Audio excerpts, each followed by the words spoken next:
2161/2020, Caratura Torres, David Sebastián, sobre audiencia de sustanciación de impugnación. Ok, acá me acaba de aparecer el cartel de que estamos grabando. A los efectos del registro, si se puede identificar, el señor representante del Ministerio Público Fiscal. Buenos días, soy el doctor Mario Villar, fiscal ante la Fiscalía número 1 de la Cámara de Casación Federal. Gracias, doctor. ¿Y por la defensa? Sí, buenos días, doctor. Me presento, mi nombre es Fabián Antonio Camaño, soy abogado defensor del señor David Sebastián Torres. Bien, muchas gracias. Señor fiscal, entonces, en desarrollo del recurso, tiene usted el uso de la palabra. Bueno, muchas gracias, doctor Pedro. Voy a comenzar con un relato de los hechos para poder ubicar la situación y cuál es el problema puntual que nos trae aquí con el recurso fiscal. Los hechos ocurrieron el 9 de abril por la noche, a eso de las 12:015, en un lugar cercano a un depósito de Coca-Cola del 2020, entre el 9 de abril y la madrugada del 10 de abril, y esto tenía como antecedente un encuentro que iban a tener allí una persona llamada Argarañaz, que iba a vender hojas de coca, otra persona que había contactado previamente, llamado Willy Rueda, que en realidad era un oficial de policía, un suboficial de policía, creo que era cabo, llamado Reyes.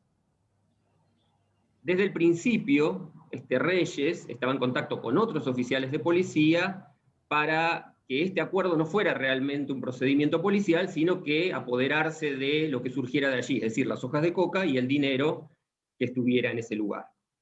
Entonces Argarañaz va a esas horas de la noche con su vehículo a esa intersección, se detiene allí, viene otro vehículo en el que estaba esta persona llamada para Argarañaz Willy Rueda, pero que era el cabo Reyes, y se baja de su vehículo Reyes, Willy Rueda, entra al vehículo de Argarañaz para hacer la transacción, para pagarle las hojas de coca y llevarse las mismas, supuestamente.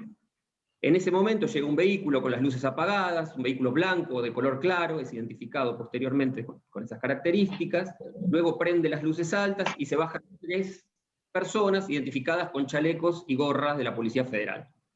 Se acercan al vehículo donde estaban Willy Rueda y Argarañaz, y le sacan la droga y el dinero. Se acercan 2, uno alto y uno bajo, según el relato de Argarañaz.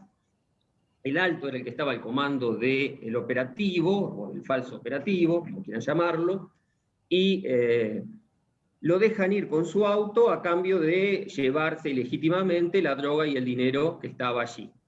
Willy Rueda, que era el policía Reyes, que estaba de acuerdo con los otros identificados como policía, hace como que también sufrió este procedimiento. La cuestión aquí a discutir es, ¿quién es el cuarto hombre? Todos los que intervinieron en ese acto están condenados porque Reyes condenado. Otro de los que estaba en ese procedimiento, que se bajó del auto claro, que era Salinas, fue condenado. Royano, que también estaba en ese auto, fue condenado. Ya tenemos 3 y falta el cuarto hombre. ¿Quién es el cuarto hombre? Bueno, la acusación fiscal durante el debate acusó al señor Torres como el cuarto hombre. Y fue absuelto. Fue absuelto ¿por qué? Por indubio pro reo, por aplicación del principio de indubio pro reo. La Fiscalía recurre por arbitrariedad porque considera que fue erróneamente absuelto, es decir, que se aplicó incorrectamente el principio de indubio pro reo. La crítica que realiza el Ministerio Público, en este caso ya yo tomaré del recurso fiscal lo que me parece que es más relevante para mantener este recurso y contradecir la sentencia absolutoria. En primer lugar, ¿cómo se llega a sostener que Torres sea ese cuarto hombre que estaba en el procedimiento? El hombre alto, con una barba, casa contorneada, como dice Argarañaz, a quien Argarañaz no identifica en ningún momento, nunca dice, el hombre del procedimiento es Torres. Sin embargo, Argarañaz da una descripción física de Torres que luego el subcomisario Sosa, que es quien investiga el acontecimiento, como jefe de la policía en ese lugar, inmediatamente con esa descripción dice que el único que se ajusta a esa descripción es Torres. Luego, el vehículo blanco claro es encontrado en el allanamiento a la casa de Torres, se encuentra el auto de Torres, que es blanco, un Peugeot 207 blanco. Pero a su vez también está la declaración de Reyes, del llamado, a los fines de engañar a Argarañaz, Willy Rueda. Y Reyes señala a Torres como el jefe del operativo, como el cuarto hombre que nos faltaba identificar. Reyes, y acá viene uno de los problemas de la sentencia. En la sentencia se dice expresamente que no resultó del todo creíble, dada su condición de condenado en los hechos, y dice, y sumado a la escasez de elementos objetivos de prueba. Vamos primero por su condición de condenado en los hechos. Es verdad que Reyes fue condenado, luego de un acuerdo de colaboración con la Fiscalía, luego de ser condenado con base en su responsabilidad por el hecho, él declara en el juicio oral ya condenado. Es decir, ya no tiene ningún interés en obtener algún beneficio, puesto que él ya estaba condenado a 3 años de prisión y ya estaba en libertad cuando declara en el juicio. Ahora, al descartar el tribunal esta declaración, lo hace basado en la idea de que la declaración del coimputado tiene menor peso que la declaración de un testigo et simpliciter. Sin embargo, esta idea del tribunal no es correcta, puesto que, si nos seguimos al Código Procesal Penal Federal, el artículo 323 se refiere a este asunto y suprime una frase que contenía el 288 del texto original del Código Procesal Penal Federal, y esa frase suprimida dice: el acuerdo celebrado con un acusado no podrá ser utilizado como prueba en contra de los demás imputados por los mismos hechos referidos en el acuerdo. Es decir, al suprimir, al no estar más en este código esa alocución, esa proposición normativa, ya el legislador considera que la declaración del coimputado arrepentido, como se suele llamar, es válida para utilizarla como prueba. Y ello es lógico, porque depende de la sana crítica racional. Es decir, qué valor tiene esa declaración se analizará durante el debate. Y además, esa declaración tiene validez por un elemento agregado, que se realiza durante el debate oral y está sometida, y fue sometida, al contradictorio con la defensa. Esto también es muy importante porque la jurisprudencia de la Corte del Tribunal Europeo de Derechos Humanos, por ejemplo en el caso Míguez Villar del año 2005, establece que uno de los requisitos fundamentales para valorar la declaración del coimputado, es decir, que no sería exactamente como este caso, sino un caso en el que ambos están sometidos a proceso al mismo tiempo, es decir, una declaración que ya per se tendría menos valor que la de Reyes en este proceso en el que ya estaba condenado. Y dice que el punto fundamental para valorar adecuadamente como prueba esa declaración es el haberse sometido al contradictorio. Con lo cual, la declaración de Reyes no tiene los defectos que señala el tribunal al minusvalorarla. Por lo tanto, el tribunal cometió allí un error que luego repercute en su análisis de la aplicación del principio indubio pro reo al caso. Pero ¿qué otros elementos hay para considerar? Cuando nosotros valoramos la aplicación del indubio pro reo en un caso, tenemos que cotejarlo con algo. ¿Cuándo tengo dudas? ¿Con relación a qué? Uno puede pensar con relación a la prueba. No. En realidad, la duda es con relación al baremo de prueba que tengo. Si se arribó al baremo de prueba exigido en esa etapa procesal, el baremo de prueba del debate oral. ¿Y cuál es ese baremo? Porque generalmente nosotros, la tradición continental europea dice la certeza, y la tradición anglosajona habla de la duda razonable. Pero la certeza es un estado psicológico, es decir, cuando yo estoy seguro de algo, ¿no? Puedo estar seguro aunque no tenga una prueba absoluta o irrefutable de algo, y por lo tanto, si esto fuera así, si la certeza es un estado psicológico, es contradictoria con el principio de la sana crítica racional. porque exige prueba objetiva, racionalmente valorada, a los fines de arribar a ese baremo de prueba.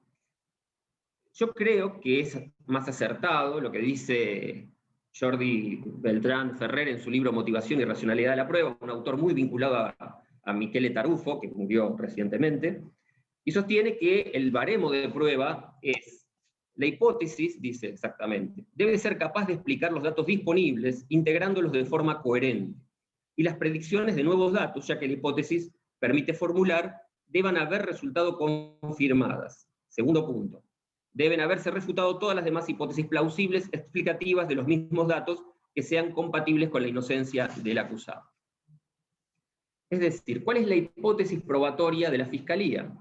La hipótesis probatoria de la Fiscalía fue mal valorada por el tribunal, ya para empezar, con lo que dije antes del testimonio de Reyes.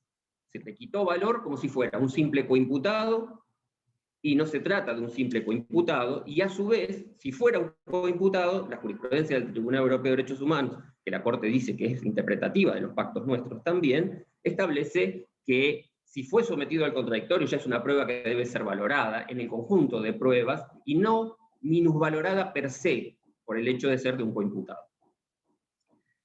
Esa declaración del coimputado está refrendada por lo que les decía antes. Argarañaz hace una descripción, Sosa, a partir de esa descripción, dice Sosa, que es el jefe de todos esos policías que están allí, que Torres es el único que se ajusta a esa descripción. Un auto blanco o claro, Torres tiene un auto blanco o claro, y no hay ninguna otra persona de la brigada que tenga un auto blanco o claro. También eso es discutido, es afirmado.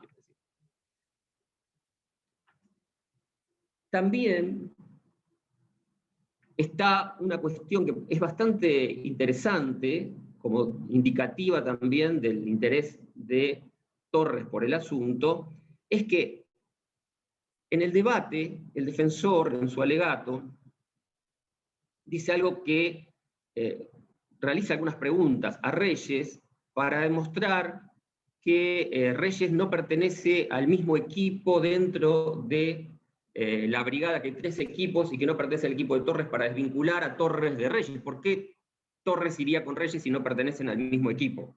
Si interpreté bien el sentido de esa parte del alegato de la defensa. Y lo menciono porque durante el debate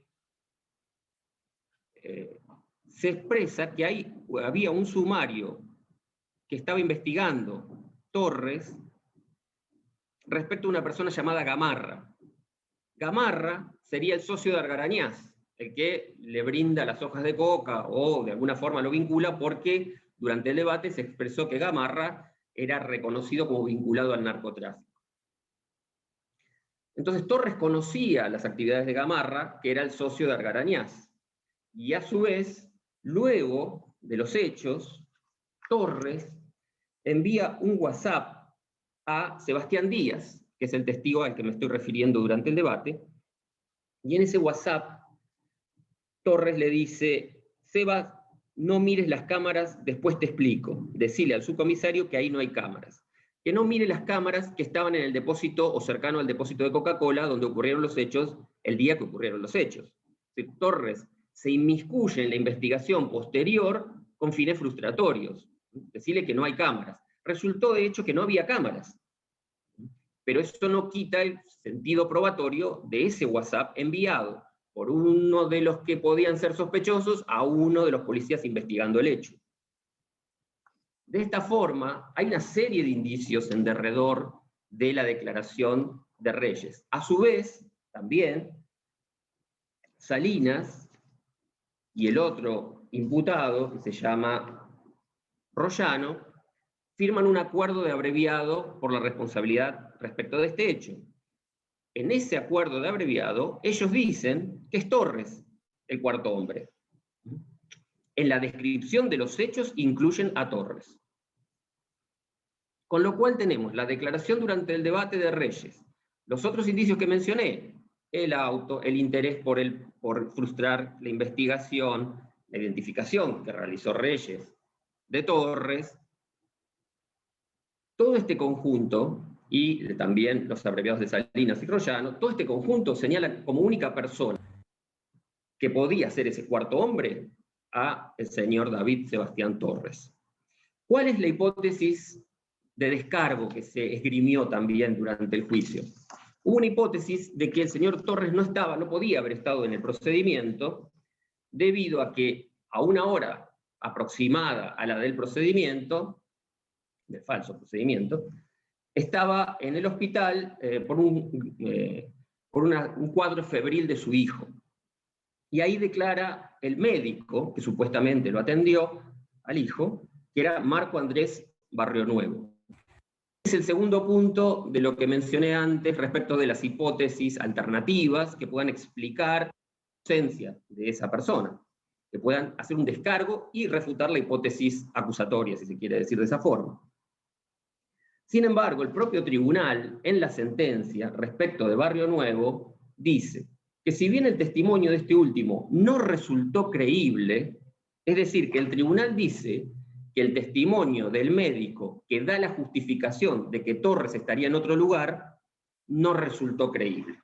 Ahora, si el propio tribunal dice que no resultó creíble, la hipótesis carece de un sustento probatorio. Es una mera hipótesis. Estaba en el hospital, como podría haber dicho, estaba viendo un partido de fútbol. ¿Por qué no resulta creíble? Ya casi es anecdótico que yo dé el porqué del tribunal, pero me parece que influyó mucho en esta consideración del tribunal el que durante la declaración el fiscal le dice que él conducía un auto que era del defensor de Torres, del señor Camaño. Y Barrionuevo no dio una explicación muy clara, sino que dijo después que él tenía, además de ser médico pediatra, tenía un negocio de venta y compra de autos e inmuebles, y el fiscal afirmó que esto no constaba en ningún lugar que tuviera ese negocio, ¿no? En Google o en ningún tipo de anuncio. El defensor dio una explicación durante su alegato y dijo que, bueno, que él le vendió el auto a Barrionuevo hace mucho tiempo y que firmó una especie de denuncia de venta, con lo cual la transferencia entonces no se hizo. Firmó una denuncia de venta y que esto podía ser con cualquiera. Sí, muy bien, pero resultó extraño. Tan extraño que los jueces dijeron que no resultó creíble el testimonio del médico. Porque el médico estaba atendiendo en una guardia, en pleno COVID, y justo recuerda con precisión a Torres en un horario más o menos amplio, no muy exacto, con lo cual la amplitud del horario también daría tiempo a que Torres hubiera estado en el lugar del hecho y luego ir al hospital. Así que el tribunal lo descartó, con lo cual eso está firmado y eso no está recurrido, con lo cual el tribunal cometió por lo menos 2 errores para aplicar el indubio pro reo. La minusvaloración directa del testimonio de Reyes, y al descartar el de Barrionuevo, por la hipótesis defensiva, luego dice: lo cierto es que tampoco se aportaban elementos de pruebas que desacrediten ese suceso fáctico que la defensa esgrimió a favor de Torres. Pero si el único elemento de prueba que dice que ese suceso fáctico ocurrió, el propio tribunal lo descarta al decir que el testigo no es creíble, ¿cómo le va a pedir a la Fiscalía que aporte elementos de que algo no sucedió? Ya sería pedir algo que no puede hacerse. Es decir, si la única prueba a favor de afirmar una hipótesis es descartada por el tribunal, tendría que haber pedido más pruebas que descarten. ¿Qué pruebas? Con lo cual la hipótesis que pretende dar una alternativa a la hipótesis acusatoria fue descartada por el propio tribunal. El único testigo que la afirma, descartado. Con lo cual no hay una hipótesis contraria y que contradiga alguno de los puntos de la hipótesis fiscal.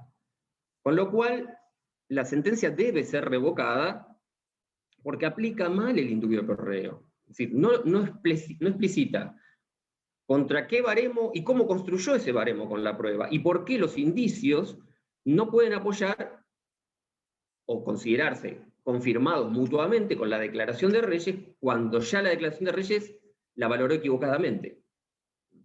La minusvaloró equivocadamente. Con lo cual, la Fiscalía sostiene que con esta prueba se ha demostrado, se ha superado el baremo de prueba del debate, cuya hipótesis acusatoria ha quedado demostrada. En consecuencia, se debe revocar la absolución, condenar al señor Torres y remitir las actuaciones a los fines de que se determine la pena que le corresponda. Muchas gracias.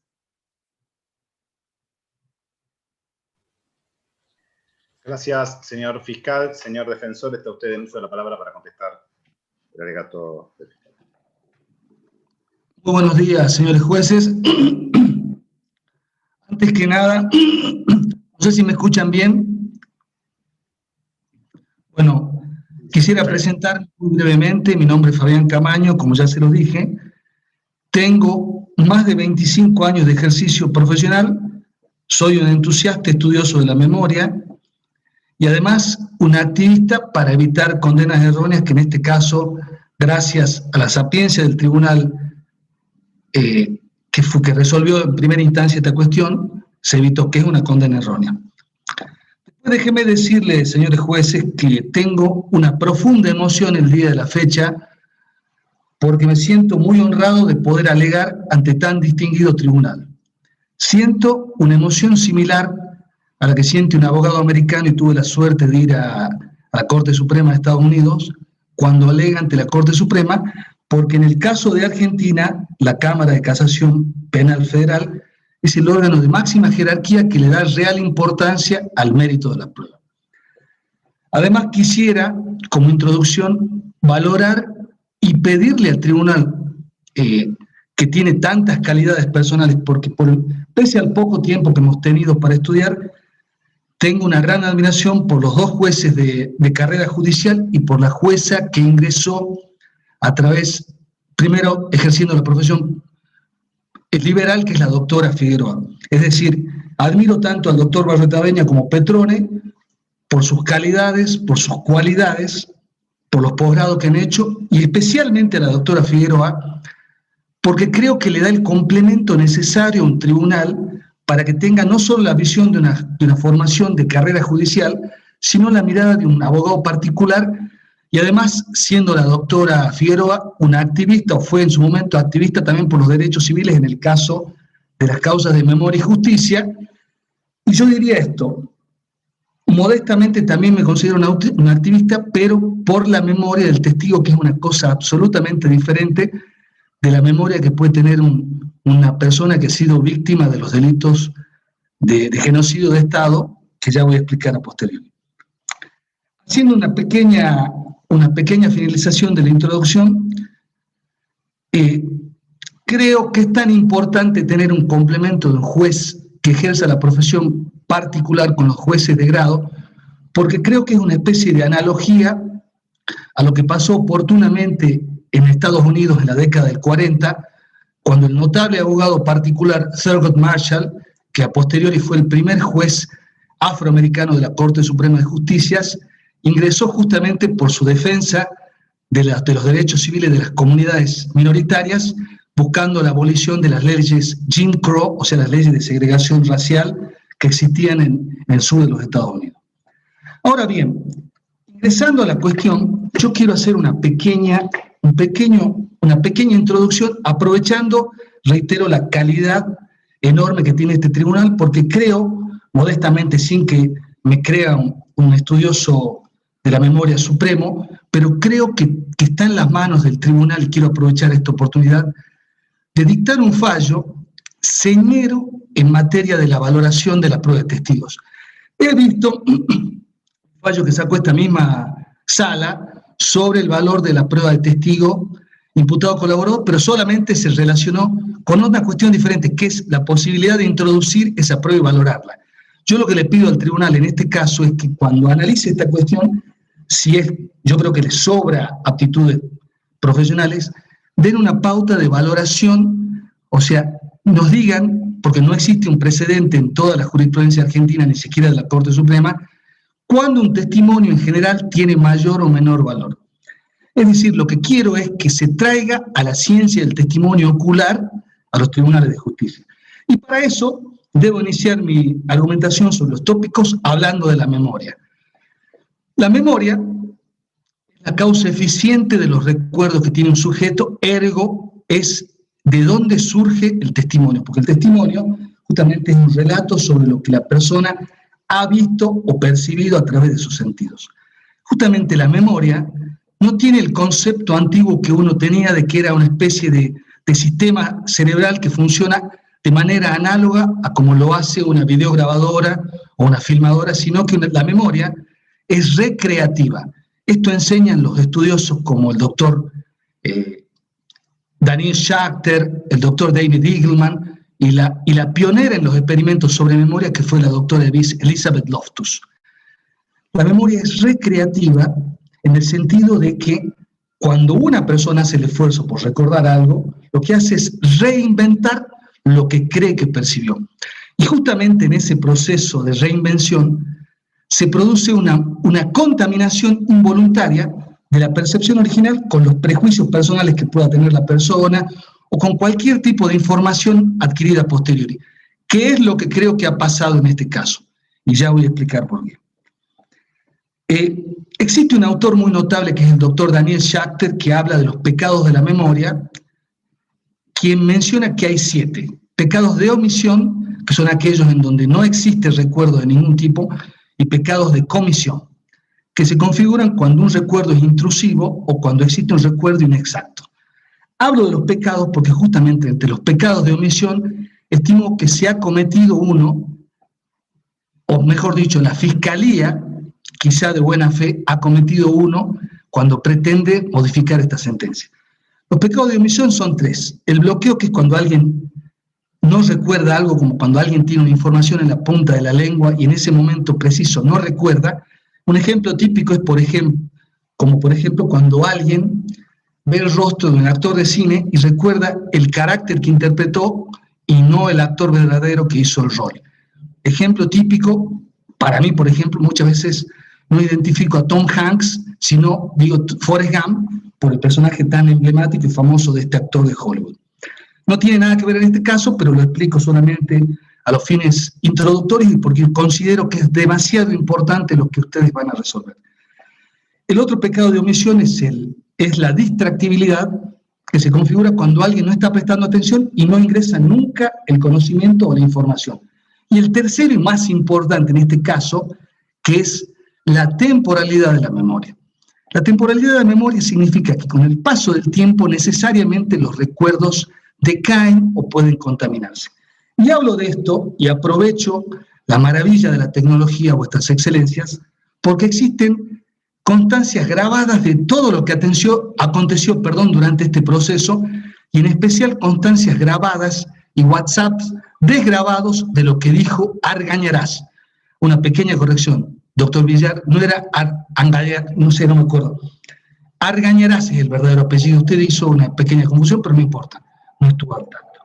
Justamente hablo de la temporalidad porque según la ciencia del testimonio y una pericia médica que se hizo en el expediente, el perito médico, que es un perito médico legista de gran capacidad y reputación conocida en Jujuy, manifiesta que los recuerdos son más fidedignos cuanto más frescos son.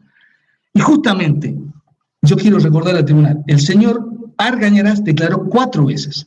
Primero lo hizo a través de un WhatsApp, en donde él manda una serie de mensajes que aconteció a los instantes posteriores a este supuesto procedimiento policial trucho, que es obviamente, según la ciencia, el que mayor credibilidad merece, y luego declaró ante la policía, ante la fiscalía y ante el tribunal de grado, que esto es más importante, en el cual reconoció que eran de su autoría los WhatsApp que mandó. ¿Por qué menciono los WhatsApp? Menciono los WhatsApp porque allí consta con total claridad al menos 4 cosas muy relevantes para la defensa. En primer lugar, en ese WhatsApp, y les explico a los señores jueces y al señor fiscal que no son del norte, que una expresión típica nuestra es decir ñaca, que significa nada. El señor Argañarás manifiesta en ese WhatsApp que él no vio ñaca. Ñaca, reitero, significa que no vio nada. Ergo, se intuye, se concluye que es la declaración más precisa y más cercana en el tiempo, que él no recuerda haber visto nada. Luego dice, algo importante, que los policías no se han presentado. Si no se han presentado, significa que nunca pudo interactuar o hablar con estos policías. Ergo, las declaraciones posteriores han sido víctimas de otro pecado al que me de referir a posteriores, han sido contaminadas. Porque a posteriori cambia su declaración y dice que sí se han presentado y que le han hecho comentarios burlescos. Y los 2 temas más trascendentes de este WhatsApp son que además allí Argañarás manifiesta cómo era el auto. Es decir, dice que hay un auto, pero dice cómo era. Si dice cómo era, significa que no recuerda qué características tenía el auto. Y, oh sorpresa, en las sucesivas declaraciones posteriores manifiesta que el auto era de color claro. Algo absolutamente poco creíble, y ya he de hacer hincapié en esto. Pero algo más, dice, por otro lado, que el lugar estaba muy oscuro. La oscuridad es un factor, y en esto pido a vuestras excelencias, aprovechando los muy profundos conocimientos que tienen sobre la evidencia, la oscuridad es un elemento que afecta la capacidad de percepción del testigo. Y por ello pido que se tome en cuenta esto. Continuando con los pecados de la memoria, a posteriori Schachter nos enseña que hay 4 pecados de comisión, es decir, pecados en donde existe algún tipo de recuerdo, pero o es inexacto o es intrusivo. El primero de los cuales, y lo menciono expresamente por el tema de las causas de memoria y justicia que tienen relevancia, porque seguramente hasta la fecha se siguen tramitando, y en especial por la doctora Figueroa, que ha tenido intervención como abogada defensora de los derechos humanos. La persistencia es real, pero que es el primer pecado que mencionar. Se configura cuando alguien no puede dejar de recordar algo porque es altamente intrusivo. La persistencia sí se aplica al supuesto de un delito de lesa humanidad, porque obviamente una persona que ha sido torturada, vejada o ha sufrido cualquier tipo de agravios reiterados por el mismo sujeto, tiene recuerdos importantes y quizá precisos de quién es el autor. Ergo, este tipo de pecado o este tipo de recuerdo preciso no se aplica al caso, porque este hecho duró minutos. Y además, si bien puede haber sido estresante para el sujeto, fue unos instantes. Y él mismo, reitero, en el WhatsApp reconoce que los policías no se han presentado, que no se han identificado, dice además, o sea, que nunca le mostraron o le dijeron que eran policías. Volviendo al tema de los pecados de comisión, que también creo que se han cometido otros 2 por parte de la Policía Federal que investigó la causa y por parte de la Fiscalía en la etapa de grado, existe el pecado del prejuicio, que es obviamente cuando alguien tiene un preconcepto o una educación, y esto puede teñir de parcial lo que pueda recordar. Y los 2 pecados que son pertinentes a la causa, la atribución errónea y la sugestibilidad, están íntimamente vinculados. ¿Qué significa esto? Que la memoria, al ser maleable y al no ser preservada de manera adecuada, muchas veces está sometida a la sugestibilidad. O sea, a que cualquier, por ejemplo, interactuación o entrevista que tenga el testigo o la víctima con el policía, o cualquier información que lea por los medios de difusión masiva, que es lo que también aconteció en Autos, pueda teñir o contaminar esos recuerdos, esa percepción prístina de lo que pasó. Justamente hablo de esto porque creo que tanto la Fiscalía como la Policía han sugestionado a Argañarás porque han contaminado la percepción original, que sin embargo, reitero, Argañarás, y lo dijo bien el señor fiscal, el doctor Villar, jamás reconoce a Torres, pese a que le exhibieron fotografías de él, pese a que lo vio en las audiencias y en muchas otras oportunidades. ¿Por qué considero que es demasiado trascendente la cuestión debatida ante vuestras excelencias? Existe un fallo señero, que es el fallo, hasta donde yo sé, más importante del mundo sobre la valoración de la prueba de testigos, que es el precedente Henderson, dictado por la Corte Suprema de Justicia del Estado de Nueva Jersey, con voto preopinante del doctor Radner. Este fallo es tan importante porque es el primer fallo de un tribunal de mucha jerarquía y muy reconocido a nivel mundial, porque del seno de esta Corte Suprema Estadual americana han surgido muchos jueces de la Corte Suprema que no se limita a decir si una persona estuvo bien o mal condenada, sino que además fue más allá. Designó un special master, que es un funcionario judicial que hizo una investigación, recepcionó muchas informaciones de amicus curiae, tal como acontece ahora, por ejemplo, en un caso que voy a citar en nuestro país a través de Proyecto Inocencia Argentina, y en base a esta información y recepcionando datos de todos los mejores y más prestigiosos científicos americanos, realizó una reseña diciendo qué pautas deben ser consideradas para darle mayor o menor valor a la evidencia de testigos, y fue más allá aún, vuestra excelencia. estableció instrucciones al jurado. Y esto no es menor. Las instrucciones al jurado, obviamente, las aplica un juez profesional y con conocimiento, pero en el sistema del juicio por jurados, que es el sistema acusatorio, que además es el que va a regir en nuestro país en el futuro, es importante instruir al hombre común sobre qué pautas de valoración le dar mayor o menor credibilidad a una evidencia. ¿Y qué dijo esta maravillosa corte? Primero habló de que la prueba de testigos no merece tanta credibilidad y que merece ser analizada y merece establecerse mecanismos que ahora existen a través de la tecnología que permitan una recepción más perfectible de la evidencia de testigo. Esto es, por ejemplo, que se grabe o que se filme el testimonio, por ejemplo, que se hagan preguntas abiertas para que el testigo diga qué es lo que recuerda y no sugestivas o indicativas, y muchas otras pautas. Pero lo más importante es que trajo, reitero, la ciencia del testimonio ocular a los tribunales de justicia. Y esto es lo más valorable de nuestra cultura continental europea en materia de derecho por muchos años. Nuestros autores, tales como Malatesta, Doring y muchos otros, ya desde antaño hablaban de que el testimonio no merece el valor que se le da porque a veces podía ser causa de condenas erróneas. Y las variables, justamente que menciona, que es lo más importante y medular de este caso, de este fallo, el que pido que se tenga en consideración, es que el fallo concluye diciendo que hay variables estimativas y variables del sistema que deben de ser consideradas por los jurados y por los jueces al momento de valorar la prueba de testigos. ¿Qué son estas variables? Son factores que pueden afectar la calidad y la credibilidad del testimonio.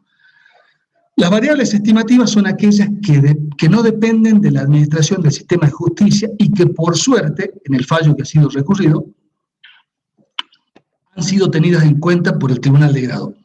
Esto es, el estrés, que muchas veces el estrés puede afectar la capacidad de percepción, el weapon focus, que significa el enfoque del arma, que recordemos que en este caso, según Argañarás, los policías tenían chalecos y armas. La sola circunstancia, su excelencia, de que existan armas en un evento, produce un efecto inconsciente del sujeto que es hasta instintivo y natural, que es enfocar la mirada y prestar atención por una cuestión de autopreservación en el arma. ¿Qué significa esto? Y tiene trascendencia y fue valorado correctamente por el Tribunal de Grado. Que el individuo enfoca su atención en el arma y deja de prestar atención al resto de los factores como el rostro de la persona y factores ambientales. Otro factor o variable estimativa que menciona este fallo es la luminosidad o la falta de luz como un factor que afecta la capacidad de percepción, el consumo de sustancias adictivas, drogas, alcohol, la distancia que existe entre la persona que presencia o percibe el hecho y el hecho en sí mismo, muchos otros factores que, bueno, solamente digo a título de ejemplo. Y las variables del sistema son aquellas que dependen del sistema de administración de justicia que pueden ser mejoradas y allí apunta mi argumento, su excelencia. La doctrina y proyecto Inocencia en la interposición del recurso que presentó ante el Superior Tribunal de Justicia de Córdoba menciona que hay que hacer reformas de la forma en que se hace el reconocimiento. Acá una pequeña digresión. En autos, y no es menor, la Fiscalía aconsejó, existe una circular que así lo dice, y a posteriori la propia policía, es decir, el subcomisario Sosa, el oficial Díaz y García, le hicieron hacer reconocimientos fotográficos a Argañarás en la policía, cuando sabemos, sin exigir orden del juez. Y cuando, conforme consta en el código, es un requisito sine qua non para hacer un reconocimiento fotográfico o presencial, que haya una orden del juez. Esto no es menor, su excelencia, esto demuestra el descontrol y la libertad con la que actuó la policía. Pero eso será objeto de un análisis puntual. Para terminar el tema, digo, justamente entre las variables del sistema que aconseja este tribunal es reformar la forma en que se hacen las ruedas de reconocimiento, adoptar ruedas de reconocimiento secuenciales, que significa que se exhiba una persona detrás de otra y no todas juntas. ¿Por qué?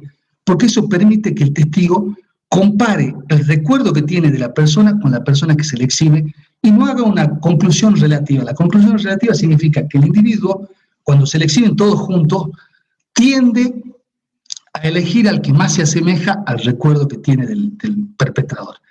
Y un elemento muy importante también sobre las ruedas de reconocimiento es que aconseja que se graben, que se den instrucciones previas, tal y como diga usted qué grado de certeza tiene sobre este reconocimiento, o que se le manifieste a la persona que va a reconocer que no está obligada a hacer un reconocimiento y que la investigación va a continuar, y o, que esto es aún más importante, que las administre alguien ajeno a la investigación. Lo que se llama el administrador ciego, palabra tan en moda ahora por el tema del COVID y los dobles ciegos que se hacen en las investigaciones de las drogas. Para concluir la parte de lo que se pide y yendo luego a la refutación de los muy pobres argumentos que hace la Fiscalía, quiero que Su Excelencia tenga en cuenta dos cosas. Proyecto Inocencia, seguramente es de conocimiento de vuestras excelencias, es una organización creada en Estados Unidos por dos notables abogados defensores de derechos civiles que lograron demostrar, y esto es lo relevante, que el 77% de las personas que habían sido condenadas erróneamente habían sido justamente condenadas, valga la redundancia, en base a la prueba de testigos. Y no es menor, Su Excelencia. En este nuevo código, que tiene tanta importancia la prueba de testigos, es muy relevante. Señor defensor, ¿me escucha? Sí. Sí, Su Voy a Excelencia. pedir que, por un tema de tiempo, vayamos como redondeando los argumentos. Disculpe, Su Excelencia, voy a tratar de ser breve, pero lo que pasa es que es demasiado importante, y creo que Vuestra Excelencia tiene una oportunidad histórica, reitero, de fijar por primera vez en la historia judicial argentina pautas de valoración de la prueba de testigo e inclusive hacer sugerencias sobre el mejor modo de receptarlas y preservarlas. Pero voy a ir concluyendo. Yo soy un amante de las películas, no sé si Vuestras Excelencias. Acá quiero hacer una crítica puntual de los argumentos de la Fiscalía, que son los siguientes. Yo la verdad tengo una gran voy a decir por qué soy amante del cine y por qué menciono esto de la Fiscalía. La Fiscalía, yo que soy un ochentoso de casi 50 años, aunque parezco mayor, me acuerdo de una película, de una serie muy famosa de los 80 que es Miami Vice. La Fiscalía, disculpando la grosería, hizo una analogía de este caso con Miami Vice. Fíjese, Su Excelencia, que al inicio de la investigación se habló de corrupción en Orán. Esto consta en las causas, consta inclusive en los expedientes administrativos agregados. Habló de que había un grupo de policías ahí que se quedaba con cargamentos de droga, con un montón de cosas, reitero, una especie análoga a un Miami Vice. Es más, consta que primero lo que se hizo es imputarle asociación ilícita a todos los policías. A posteriori, como no tenían evidencia suficiente, bajaron a una imputación menos importante, que es robo agravado, para concluir en una mucho menos importante, que es la concusión. Lo más grave es esto, Su Excelencia. Obtuvieron condena, es cierto, pero solamente depuso un testigo, y las condenas fueron condenas mínimas. Ninguno está preso, es más, el verdadero delincuente acá, que es Reyes, o alias Willy Ruedas, ni siquiera está preso y tiene una condena de inhabilitación para ingresar a la administración pública de solo 5 años. Es un mamarracho, Su Excelencia. Además, tengo una gran tristeza porque pensé que ahora el fiscal Villar y los fiscales ante la Cámara iban a tener una actitud proactiva, iban a decir, che, como lo tuvo Janet Reno en el gobierno de Bill Clinton en los Estados Unidos, decir, bueno, hay algo interesante, veamos qué se puede hacer para mejorar, aprovechemos la tecnología, aprovechemos una de las pocas cosas buenas que dejó la pandemia, que es la posibilidad, por ejemplo, de argumentar vía Zoom, yo desde Jujuy, ustedes desde Buenos Aires. No hizo nada, lo que quiere es una condena a toda costa. Y otra cosa, hace unas argumentaciones absolutamente falaces desde el punto de vista lógico-técnico, como argumentos lógicamente incorrectos, pero psicológicamente persuasivos. Fíjense, Su Excelencia, que me agravió a mí durante el recurso y en la audiencia en la causa, no el doctor Villar, sino el anterior, el doctor Villalba, poniendo en tela de juicio y haciendo una afirmación de que yo era el dueño del auto en el que circulaba Barrio Nuevo. A posterior, en el recurso dijo que no, que yo hice una denuncia de venta.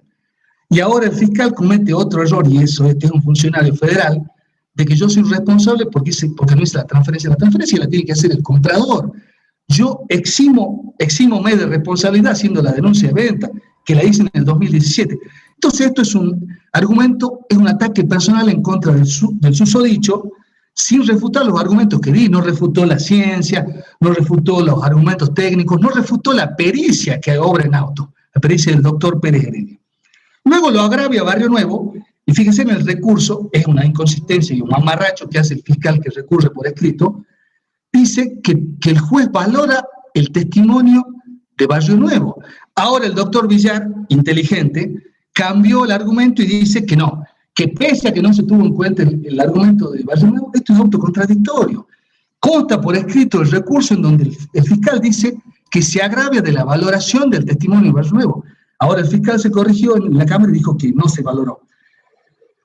Yo quiero concluir diciendo esto. El resto de argumentos se agravia de que no se consideran testimonios de oídas, que el Tribunal de Grado fue muy preciso y le dio mayor valor a los testimonios directos, que es el testimonio de Reyes, este delincuente confeso, y Argañarás, que nunca reconoce a mi defendido que fue absuelto.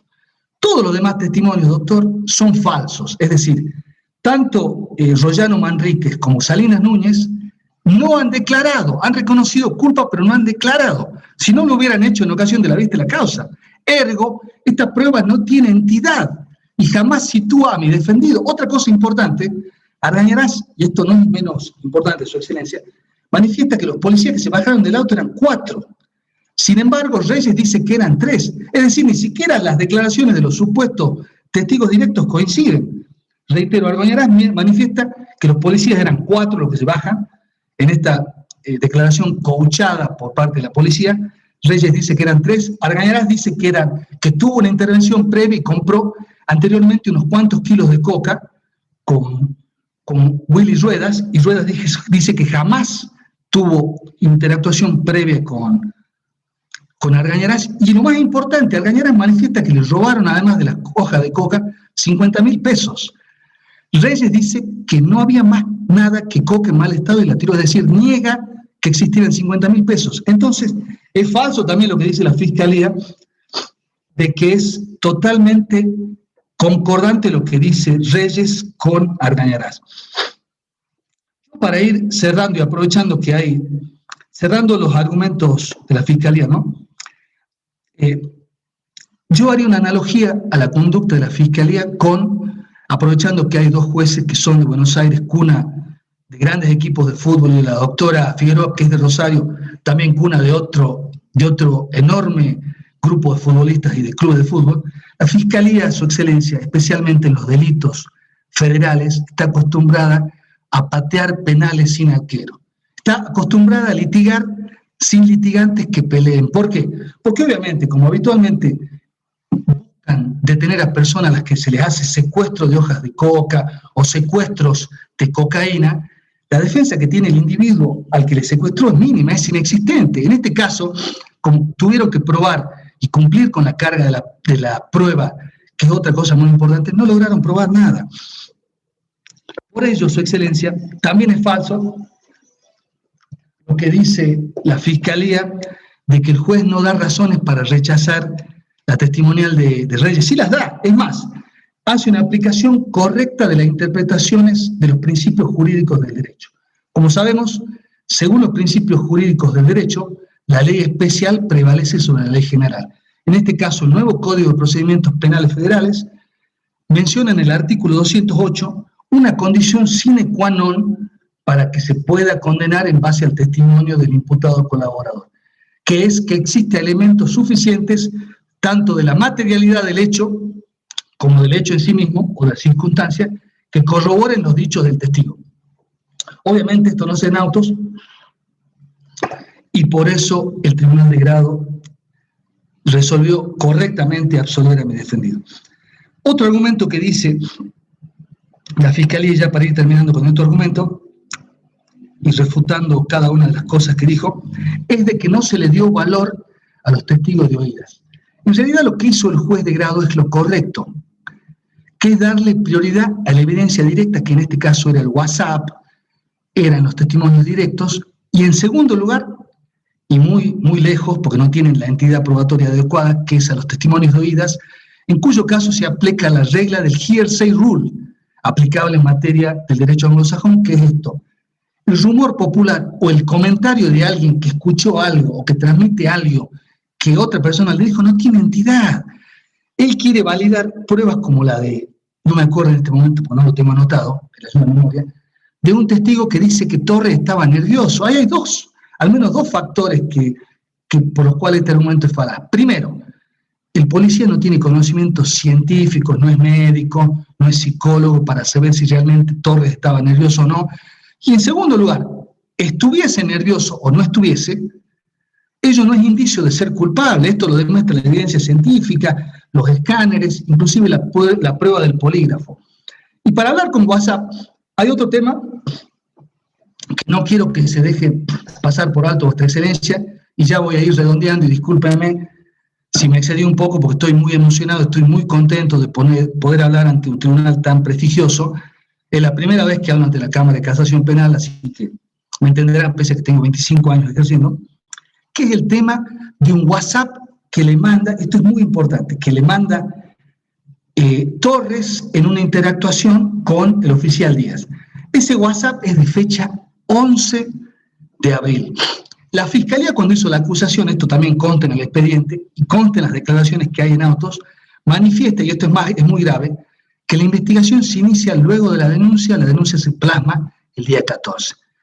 Sin embargo, cuando resaltamos esto en la audiencia, la argumentación de la Fiscalía tornó en que la investigación había sido iniciada anteriormente, lo que demuestra una inconsistencia, pero otra cosa, en el WhatsApp dice algo cierto, dice que en el lugar del hecho no hay cámaras. Obviamente, Su Excelencia, si este atorrante de Reyes, delincuente confeso, quería hacer algo malo, iba a ir a un lugar donde no había cámaras. Pero por otro lado, literalmente dice la verdad. Y corresponde en primer lugar hacer una interpretación literal de lo que dice. Literalmente dice, decirle al jefe, decirle al sub que ahí no hay cámara, que es lo correcto. Mire la argumentación falaz que hace la Fiscalía, que dice que mi defendido Torres tuvo la suerte de que en el lugar no hubiera cámara. Acá hay un error garrafal, Su Excelencia. La Fiscalía pretende, y voy a ir cerrando, pretende invertir la carga de la prueba. Existen principios en materia penal ratificados por nuestra Constitución Nacional, los tratados internacionales y el propio Código de Procedimientos, tal y como la presunción de inocencia, el principio indubio pro imputado, y además, que esto es lo más importante, que la carga de la prueba le incumbe a la Fiscalía. Es decir, no es cierto que alguien es culpable porque sí, o que se presume culpable, que es lo que nos pretende hacer la Fiscalía, y que se dicte un fallo en ese sentido. Es totalmente lo opuesto. Y fíjese además qué incorrecto fue el proceder, Su Excelencia, que el Código veda a la policía y le dice inclusive a la Fiscalía que aparte a la misma fuerza de seguridad cuando se investiga a un miembro de la misma organización. Si es cierto lo que dice el subcomisario Sosa y ratificado por Díaz, de que ellos investigaron desde el día 11 aún sin denuncia, es más grave aún, porque no solo investigaron anteriormente, sino que las principales evidencias, las testimoniales, la denuncia y esta desgrabación de los WhatsApp se hizo en sede policial, es decir, que investigaron cuando les estaba vedado. Es decir, que además hicieron rueda de reconocimiento cuando no tenían facultad legal. Y lo que es más grave aún, la Fiscalía no fue proactiva, fue reactiva. Pretende, por el solo hecho de que había una psicosis, recuérdese esto, había una psicosis en Orán a raíz de este hecho, porque además de que este individuo, Argañarás, introdujo hoja de coca, en esa zona de nuestro país hubo gravísimos problemas de salud. Hubo mucha gente que se murió de COVID. Y recordemos que esto aconteció en plena época del COVID, que a posteriori le costó muchísimas vidas y nos cuesta a los argentinos, pero especialmente al ramal Salto Jujeño. Entonces, reitero, no hay argumentos de peso, Su Excelencia, y voy a ir concluyendo, para validar esta argumentación, y pido por ello se disponga el rechazo. Además, se investiga a los miembros de seguridad de la policía de Orán, especialmente a Sosa, García y Díaz, por haber actuado, habiéndoles estado vedado, por haber hecho reconocer fotográficamente a muchos individuos cuando no tenían autorización del juez. Y lo más importante, le pido humildemente, como una persona que es fanático del tema de la memoria, de los testigos, y reconociendo mi humildad que obviamente no sé derecho, como saben ustedes, que ustedes al tener las herramientas, por lo menos en este caso se están ventilando, dicten un fallo señero sobre pautas de valoración de la prueba de testigos. Por ejemplo, en Estados Unidos ya desde la década del 40 hay diversos fallos que señalan pautas de valoración y creo que es tiempo que un tribunal de tanto prestigio como es la Cámara de Casación haga esto. Nada más, le agradezco el tiempo, le pido disculpas si por ahí me excedí en el tiempo, Su Excelencia, lo hice porque creo que el tema es relevante, será justicia. Gracias, doctor. Entiendo que no sé si identifica el señor fiscal cuestiones que den lugar a réplica, pero en la idea que regula el Código Procesal de que se fomente contradictorio de otras partes, le doy la palabra para que brevemente, si encuentra cuestiones que replicar, la replique.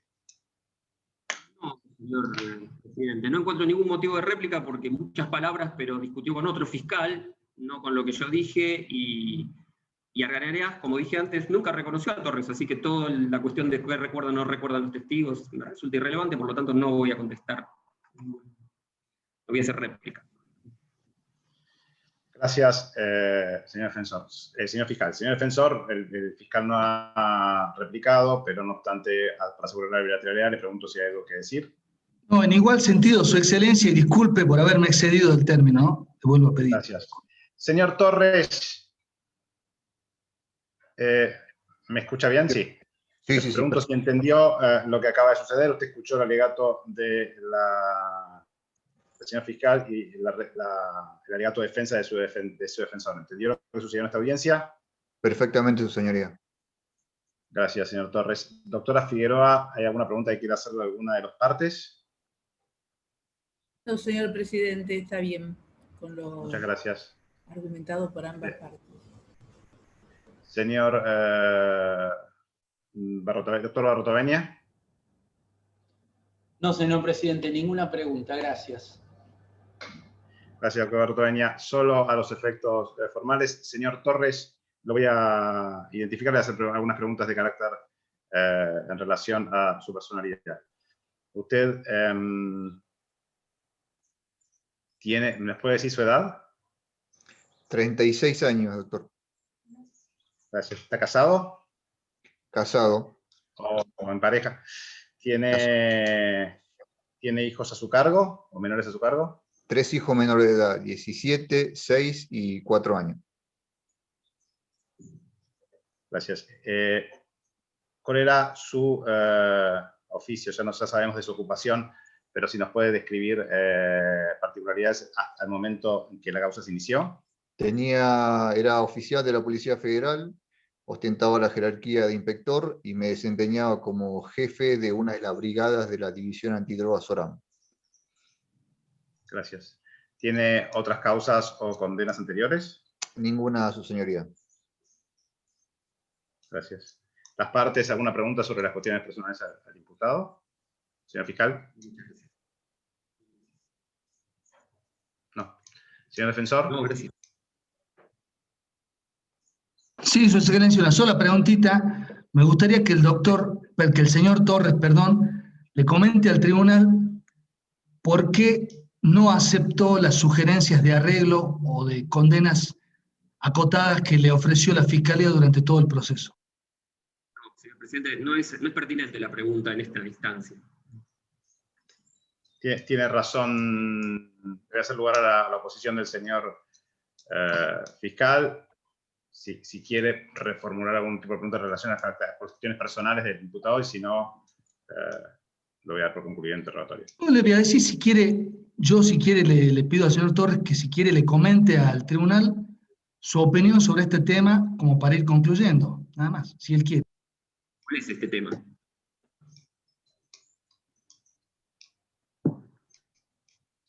Voy a reformular yo una pregunta en relación a, señor Torres, en relación a las cuestiones personales. ¿Hay algo que quiera agregar? Nada, su señoría, simplemente decir que soy ajeno e inocente por la causa que se me imputa, no tengo nada que ver.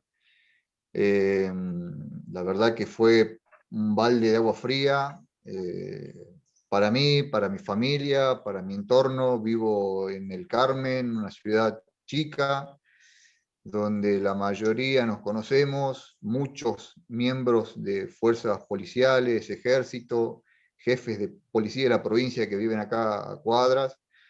Pero bueno, gracias a Dios, muchos de ellos se enteraron de lo que había pasado, me manifestaron su apoyo, y básicamente me fue injusto, irracional el acuerdo que quiso hacer con mi persona la Fiscalía, porque soy totalmente inocente, y Bien, era está bien. solamente ratificar eso. Gracias, señor Torres. La doctora Figueroa, ¿alguna pregunta para el imputado? Gracias, señor doctor Barrotoveña, ¿alguna pregunta? Ninguna, señor presidente. Gracias. Gracias. Bueno, entonces damos por concluida la audiencia. El tribunal va a pasar a deliberar y dictará resolución sobre el recurso deducido en el término legal. Muchas gracias y buenas tardes para todos y todas. Muy buenas tardes, doctor. Buenas tardes. Buenas tardes.